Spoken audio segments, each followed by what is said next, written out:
Hello আপনারা সবাই ঠিকঠাক আছেন তো?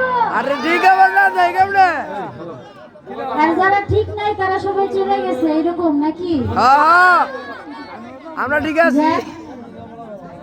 আসলে সাইজির গান হচ্ছে বাণী প্রধান গান। গো সাইজি সাইজি এই গান যদি কোনো মানুষ ধারণ করতে পারে, ভেতরে রাখতে পারে, তবে সে কোনো না কোনো একটা সম্পদ বিনামূল্যে ক্রয় করতে পারে, এটা বিশ্বাস করা যায়। কিন্তু ধারণ করতে হইলে গানটা মনোযোগ দিয়ে শুনতে হয়। আচ্ছা সাইজির বাণী আমরা সকলে রাখি, কিন্তু একটু জমাট গানেরও দরকার পড়ে। হ্যাঁ এখন ইমো একটি কথা বললেন যে কমিটি বলেছিলেন, আমাদের সবার সামনে বলেছে, কথাটা সত্য, যে সব সময় সাইজির ওই একই গান আপনারা করেন। এখন সেই ভাইকে আমরা কিভাবে বুঝাই সাইজির অন্য গান যদি করি তাইলে এইরকম অনেকেই চলে যাইতে চায়।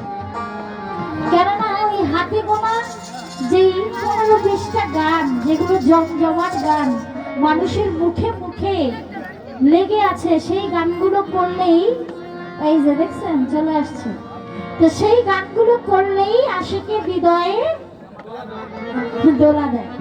আর যদি তত্ত্ব গান, তালিমি গান, ভাবের গান যদি করতে হয়, সেটা শোনার জন্য অবশ্যই ধৈর্য শক্তি অর্জন করতে হয়। না না ধৈর্য তো নাই। যাই হোক, হাই ডাই ডাই এবার বসে বসে একটা গান মনে করলাম সাইজির,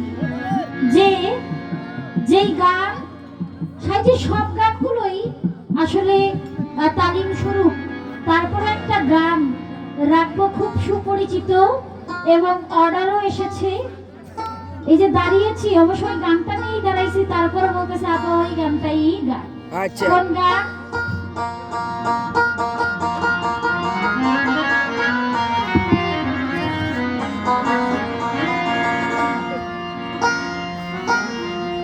ওই আমি গুরু কার্য মাথায় লয়ে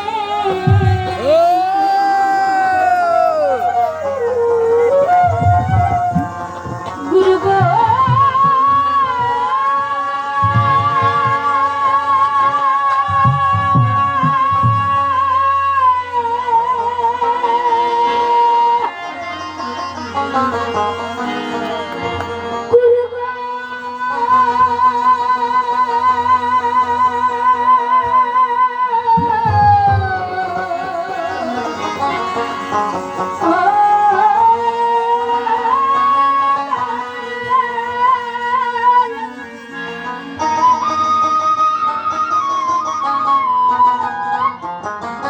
সমস্যা কি, গুরুর কাছে গিয়ে কর্ম নিয়ে আসলাম, কেননা সংসার ধর্মটা আছে, গুরুর কাছে তো সারা জীবন থাকা যায় না।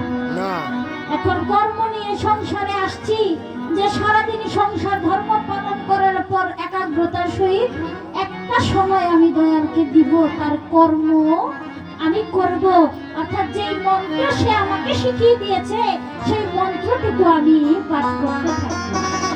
কিন্তু সংসারের জ্বালায় পরে মন্ত্রতে গেছি ভুইলা, কেন? ওই যে রাত পোহালেই এই ভেতরে দিবা নামক একটা পাখি খাই খাই করে, সকালে খাইলে চিন্তা দুপুরে কি খাবো, দুপুরে খাইলে চিন্তা কি রাইতে কি খাবো, ঠিক চিন্তা না।